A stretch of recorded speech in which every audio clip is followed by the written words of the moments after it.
या रब्बी बाकी तेलावत दुआ दरूद তাসবিহ তালিম আমাদের আগমন কবুল করেন। বিশেষ করে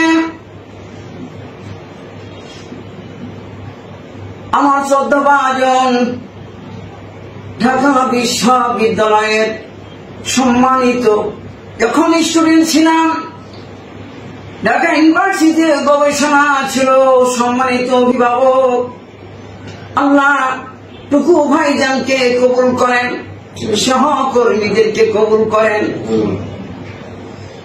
ইয়া রব্বি তোমার বান্দার জন্য বিশেষ করে পৃথিবীর মধ্যে সর্বশ্রেষ্ঠ সমাজ সেবক হিসেবে কবুল করেন, গুণীজন হিসেবে কবুল করেন, দেশপ্রেমিক হিসেবে কবুল করেন, নেক হায়াত দান করেন, অরিত্য দান করেন, বুজুর্গি দান করেন। সহকর্মীদেরকে কবুল করেন, মহোদয়ের বিবি বাচ্চাদেরকে কবুল করেন, আবু বকর করেন, উমর করেন, মা বোনদেরকে খাদিজাতুল কুবরা হিসেবে কবুল করেন। ছেলে সন্তানদেরকে উচ্চ শিক্ষা শিক্ষিতার পাশাপাশি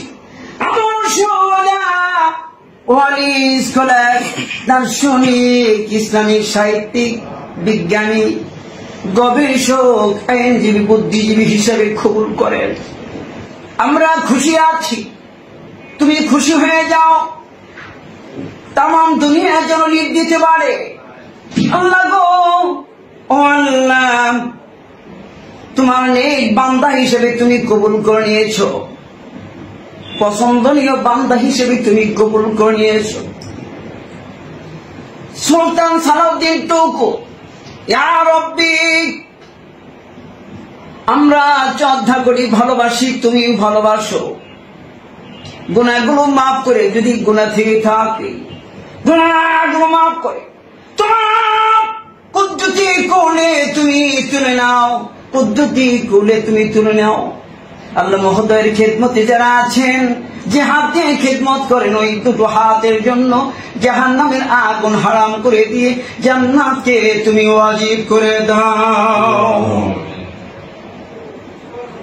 শুধু টাঙ্গারের জন্য তো নয়, তামাম দুনিয়া লিড দিতে পারে। আল্লাহ তৌফিক দাও। নবীদের যেমন হায়াত ছিল, ততদ্রুপ হায়াতকে বহু গুণে বৃদ্ধি করে দিতে হবে।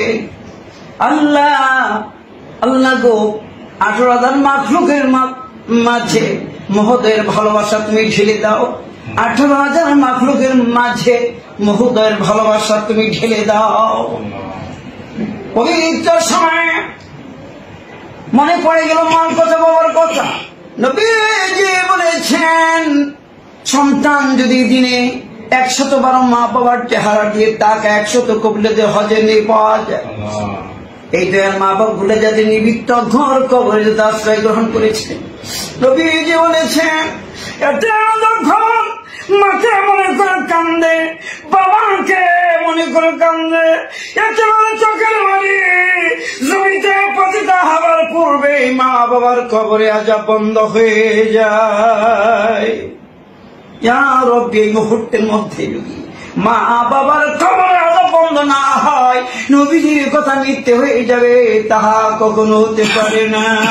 মা বাবা পাশাপাশি আমাদের শুভাকাঙ্ক্ষী, হিতাকাঙ্ক্ষী, যাদের কবর যেতে আশ্রয় গ্রহণ করেছেন, ক্ষমা করে দিতে হবে, মাফ করে দিতে হবে। জিয়া পরিবারের যারা ইন্তেকাল করেছে, জিয়া পরিবার যারা ইন্তেকাল করেছে, অত্যন্ত ভালো মানুষ, গুণীজন ছিলেন। আল্লাহ গো, ও আল্লাহ, জিয়া পরিবার যত সদস্য ইন্তেকাল করেছেন, কবরগুলোকে জান্নাতি কবর করে দিন, জান্নাতকে ওয়াজিব করে দিন, জাহান্নামের আগুনকে হারাম করে দিন। আল্লাহ বাংলাদেশ